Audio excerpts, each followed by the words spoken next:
Hello, my name is Vivian Fan, and today I'll be talking about my essay number 3. And the topic that I chose was disability and rights and accessibility. And in the first paragraph, I talked about the Americans with Disability Act, which is the ADA, and it was signed into law by President George H.W. Bush in 1990. And it represents a crucial step toward ensuring equality for individuals with disabilities, and that's by Maldon.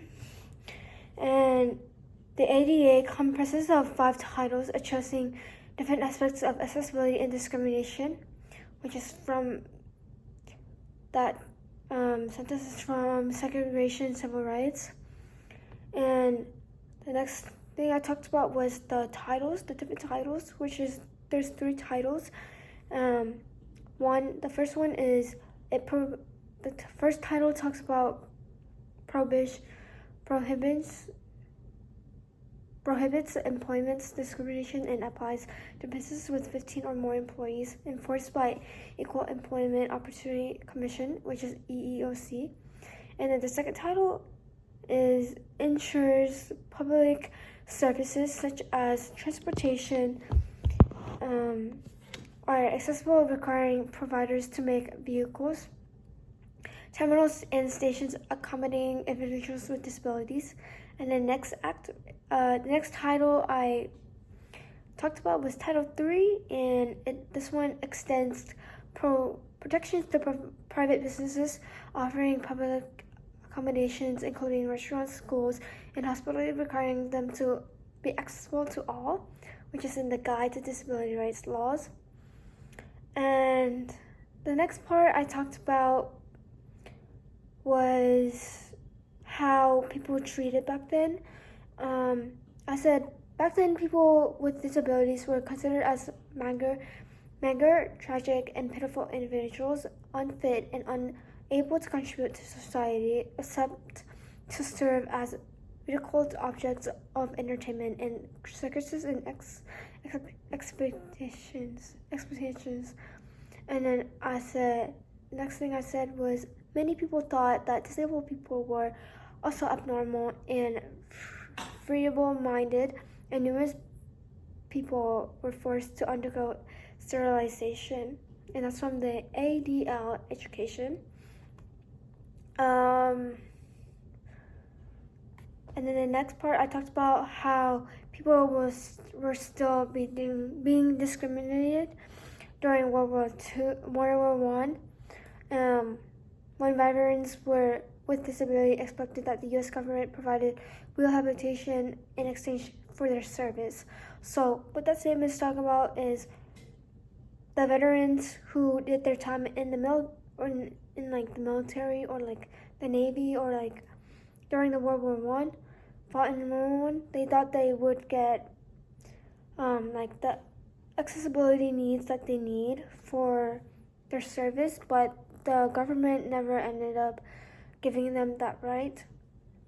And I started talking about how some people with I said some problems that people with disability face today are stigma and stereotypes. And stereotypes is when sometimes people will stereotype with those who have disabilities, assuming that their quality of life is poor and then they are unhealthy because of impairments, which basically means that people discriminate you because you're just paralyzed or you're wheelchair bound or you're just disabled in general. And I think that's not right, because everyone has a voice and everyone should have the stuff that they need for living, and they shouldn't be treated differently just because they're disabled or like in a wheelchair. And the next thing I talked about was physical barriers. Some physical barriers are structured obstacles in natural or man-made environments that prevent or block mobility or access. Further examples of physical barriers include steps, curves that block a person with mobility impairment from entering the building or sidewalk. And that's from the CDC. And my thoughts is that some people, my thoughts on that was that some people, like some buildings, certain buildings and certain job places, or like doctors offices, or like the basically healthcare places, they don't really allow, they put stairs in front of their buildings instead of just putting ramps. Some places don't have ramps, or some grocery stores don't also have ramps, or some places that they basically don't allow, like they don't have like the accessibility needs that people with a wheelchair will need, or people with disabilities might have to use in order to get around in their living situation. And then the next paragraph, I talked about the election, how this could relate to the election. This could relate to elections because online voting can promote better voting practices and help to ensure ballots are accurately counted. And that's by Hun. And my input on this statement is that I think that people with disabilities should have their own voices in the election too. Like they should be able to mail in votes and do online voting, and the government shouldn't take that away, basically. And I said a con about it would be that voting difficulties were most common amongst people who had vision and cognitive disabilities, and people were more likely to experience difficulty voting at polling places than mailing in their ballots. And that's why I report find people. And based off of that statement, I think that if we were to take away mailing ballots, or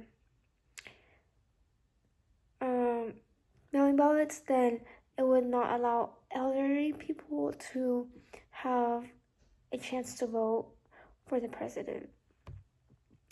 And then the next one I talked about was accessibility.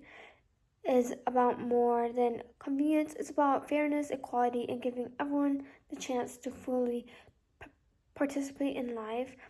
People with disabilities deserve the same opportunities as anyone else, whether it's being able to work, go to school, access public services, or cast their own vote.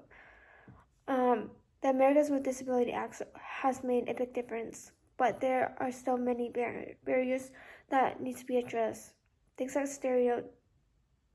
stereotype physical opportunities and voting challenges show how much more work needs to be done. My last statement is these issues matter now because more than ever, especially during elections, when the voices of disabled people need to be heard. We have the responsibility to make sure everyone in this country feels included and valued by pushing for better accessibility and stronger disability rights. We're not just helping one group, we're creating a society where everyone can thrive. And that is all I have to say for my essay number 3.